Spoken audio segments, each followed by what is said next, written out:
Bismillahirrahmanirrahim. Assalamu alaikum learners. Today the topic is Napoleon from the same book Modern English Prose. इसी book में से मैंने अपना the sac of Rome और the gentle Shakespeare की video भी दी हुई है. Please also watch that and before that subscribe my channel for more informative videos. Subscribe करने के साथ साथ बेल आइकन भी दबाएं ताकि जो भी नई वीडियो आए वो सबसे पहले आप तक पहुँचे. So let's start. Napoleon by Hilaire Belloc. Hilaire Belloc का इंट्रोडक्शन देखेंगे. He is a brilliant and versatile writer. He has written essays, novels, verse, travels, history, biography and criticism. बहुत ही ज़बरदस्त राइटर हैं. वर्सेटाइल यानी कि उन्होंने जिस तरह से डिफरेंट जॉनरास लिखे हैं और डिफरेंट जो कि एसेज और नॉवेल्स वगैरह लिखे हैं, तो यानी कि वैरायटी बहुत है उनकी राइटिंग्स में. लॉजिकल हैं बहुत ज़्यादा. This Napoleon has been taken from Hilaire Belloc's Napoleon, जो कि एक बहुत ही ग्रेट फ्रेंच लीडर था. हिस्ट्री में आप सब ने उसका नाम बहुत जाना होगा, सुना होगा. ये जो टाइटल दिया गया है नेपोलियन, उसमें से एक पैसेज लिया गया है. ये हिलेयर बेलेक का पूरा एक बुक है नेपोलियन, उसमें से ये थोड़ा सा पैसेज लिया गया है. So this was the introduction. Now let's start the summary. So इस पैसेज का स्टार्ट इन लाइन से होता है. Napoleon was what he was in the story of the world because he won battles. यहाँ से स्टार्ट है. अब हम स्टार्ट करेंगे इसकी समरी. इसके अंदर हिलेयर बेलेक ने जो ये पैसेज लिखा है, इसका स्टार्ट इस तरह से है कि सबसे पहले उसने शुरू में ही डाउनफॉल ऑफ नेपोलियन बताया है. फिर उसके बाद वो उसके पर्सनैलिटी को डिस्क्राइब करता है इस पैसेज में, और फिर उसके बाद एंड में he gives the reason for the downfall of Napoleon. शुरू में ही डाउनफॉल बता दिया है, फिर उसकी पर्सनैलिटी को सारा, उसकी थोड़ी सी हिस्ट्री को डिस्कस किया है, और फिर एंड में उसका रीज़न बताया है कि क्यों उसका डाउनफॉल आया, एंड एंड में उसकी डेथ के साथ इस पैसेज को कंक्लूड किया है. स्टार्ट किस तरह से है कि he was a great leader as long as he won battles and fell when he lost them. अब नेपोलियन की हिस्ट्री के बारे में अगर हम थोड़ा सा जानें, तो वो बहुत ही ग्रेट लीडर था जिसने बहुत से बैटल्स जीते, बहुत सी कैंपेन्स उसने जीती, और वो इस वजह से बहुत ज़्यादा ग्रेट लीडर हिस्ट्री में माना जाता है. और उसने अपनी ग्लोरी बहुत ज़्यादा अपनी लाइफ टाइम में गुजारी. लेकिन जो है ये उस लाइफ टाइम में जो उसने ग्लोरी हासिल की, वो सिर्फ उसकी लाइफ टाइम तक ही रही, इसलिए उसने ज़्यादा हिस्ट्री पे इम्पैक्ट नहीं छोड़ा. इसकी वजूहात हिलेयर बेलेक ने क्या बताई हैं कि उसने ये सारी ग्लोरी कैसे हासिल की, अपने बैटल्स और कैंपेन्स के ज़रिए. सो जब तक वो जीतता रहा इन बैटल्स को, उसने शोहरत हासिल की. लेकिन जब वो इन बैटल्स को हारता रहा और हार गया और उसका डाउनफॉल स्टार्ट हो गया, तो उसी के साथ उसका हिस्ट्री पे इम्पैक्ट भी कम होना शुरू हो गया.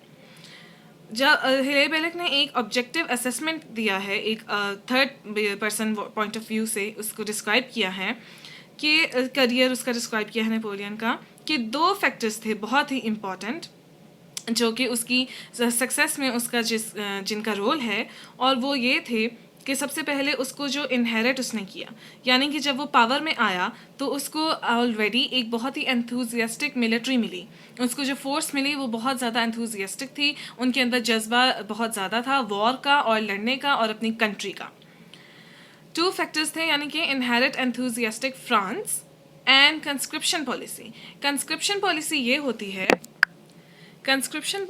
होती है कि एक लॉ बनाया जाता है कि जिसके अंदर मैंडेटरी हो जाता है कि आपको आर्मी या मिलिट्री ज्वाइन करनी होती है. उसके लिए आप इनलिस्ट कराते हैं, और इसके लिए अगर आप एलिजिबल हैं फ़ाइट करने के लिए, तो आपके लिए मैंडेटरी कि आप उसमें मिलिट्री में इनलिस्टमेंट करवाएं. तो इस तरह से नेपोलियन को बहुत ज़्यादा फ़ायदा हो गया, क्योंकि उसके पास यूनिवर्सल कंस्क्रिप्शन की पावर थी, यानी कि वो डिफरेंट कंट्रीज से लोगों को अपनी आर्मी में इनलिस्ट करा सकता था, जिसकी वजह से उसकी आर्मी की तादाद बढ़ गई. दूसरा उसके पास जो उसका फ़ायदा था और जो उसके फैक्टर था responsible for his success was his own aptitude for battles. ख़ुद भी वो बहुत ही ज़बरदस्त ग्रेट लीडर था. उसके पास ऐसे स्किल्स उसके अंदर मौजूद थे जो उसके बैटल्स में जिसने उसको जीत दिलवाई, और उसके ख़ुद एप्टीट्यूड बहुत ज़्यादा ज़बरदस्त था बैटल्स और मिलिट्री कैंपेन्स के लिए. ये दो फैक्टर्स थे उसकी सक्सेस की रीज़न. लेकिन फिर राइटर बताता है कि यही दो फैक्टर्स बाद में उसके डाउनफॉल का भी रीज़न बने. जब क्या हुआ कि जो इनहेरिटेड एंथुजियास्टिक फ्रांस या फिर जो मिलिट्री से मिली, वो शुरू में बहुत ज़्यादा एंथुजियास्टिक थे और उनके अंदर पेट्रोटिज़म भी बहुत था, जिसकी वजह से उन्होंने बहुत ज़्यादा सक्सेसफुल बैटल्स किए. लेकिन आहिस्ता आहिस्ता जब वक्त गुजर गया तो वो एजेड होने लग पड़े, और उनके वैसी ज़ील उनके अंदर बाकी नहीं रही. वो एक्सपीरियंस तो थे, लेकिन उनके अंदर वो अलर्टनेस फोर्स या एजिलिटी नहीं रही। उसके अलावा जो नए लोग उसने भर्ती शुरू करने की है, उनके अंदर इतना जज्बा नहीं था जो कि पुराने फोर्सेस के अंदर था, और उनको अपनी इस पेट्रोटिज्म भी उनके अंदर इतना ज़्यादा नहीं था, ना ही, और क्योंकि यूनिवर्सल कंस्क्रिप्शन थी, तो चूंकि वो अपनी कंट्री भी उनकी नहीं थी जिसके लिए वो फाइट कर रहे थे, तो इसलिए उन्हें जज्बा भी नहीं था, हुब्बुल वतनी भी अपने मुल्क से नहीं थी, इसलिए they were not interested in the war, जिसकी वजह से नेपोलियन को नुकसान हुआ। दूसरा क्या हुआ कि बैटल्स बहुत ज़्यादा लंबे हो गए, अनएंडिंग नज़र आने लग पड़े, जिसकी वजह से सोल्जर्स का भी जो है वो ज़ील कम होना शुरू हो गया और एंथुजियाज्म बाकी ना रहा। उसके अलावा जो रशियन कैंपेन के दौरान बहुत ज़्यादा हैवी लॉस हो गया, जानों का नुकसान बहुत हुआ, जिसकी वजह से सिचुएशन बहुत ज़्यादा चेंज हो गई, और रेवोल्यूशन के जो बेनिफिट्स नज़र आ रहे थे, लोग उनको भूलना शुरू हो गए, क्योंकि अब नुकसानात ज़्यादा नज़र आना शुरू हो गए थे। इसकी वजह से नेगेटिव इम्पैक्ट हुआ आर्मी पर। उसके अलावा जो जर्मन और इटालियन लेवाइज उसने अपनी फ़ौज में भर्ती किए थे, उनके अंदर फ्रेंच आर्मी की तरह से हुब्बुल वतनी नहीं थी, इसलिए जब वो हारने लग पड़े बैटल्स, तो उनका जज्बा भी कम हो गया, और वो जब तक जीत रहे थे बैटल्स तब तक उनका जोश था, या वो साथ दे रहे थे फ्रेंच आर्मी का, फिर जब वो हारने लग पड़े तो वो उनका दिल भी उचाट होने लग पड़ा। ये तो था फर्स्ट फैक्टर। दूसरा फैक्टर क्या था? नेपोलियन का अपना एप्टीट्यूड, जो कि बैटल्स के लिए था। जब इंसान अपनी एज में बड़ा होता जाता है, तो उसके अंदर जैसे जब जवानी का जो वैलर और जज्बा होता है वो भी कम होता जाता है, और इसी तरह से तकरीबन ऐसे 40th एज में पहुंचकर नेपोलियन भी बहुत ज़्यादा उसका मेंटल एबिलिटीज़ डिक्लाइन करना शुरू कर गई, और यही चीज़ उसके लिए नुकसानदेह भी बनी। उसकी हम पहले देखेंगे कि एप्टीट्यूड उसके अंदर क्या क्या क्वालिटीज़ मौजूद थी।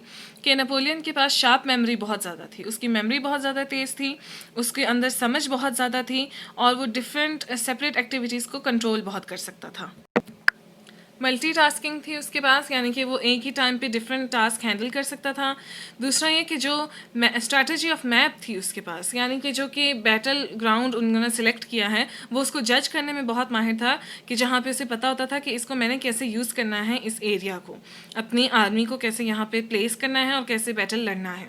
उसके अलावा क्या था उसके पास कि अगर एक प्लान उसका कैंसिल हो जाता था, तो उसने साइड प्लान्स भी बनाए होते थे जो कि वो बाद में अप्लाई कर सके।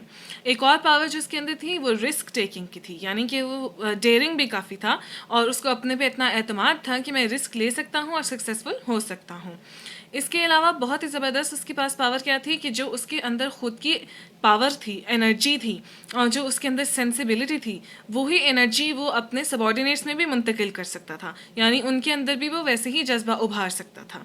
तो ये सारी पावर्स थी और टैलेंट्स थे और क्वालिटीज़ थी नेपोलियन की, जिसकी वजह से उसने बैटल्स और कैंपेन्स जीते।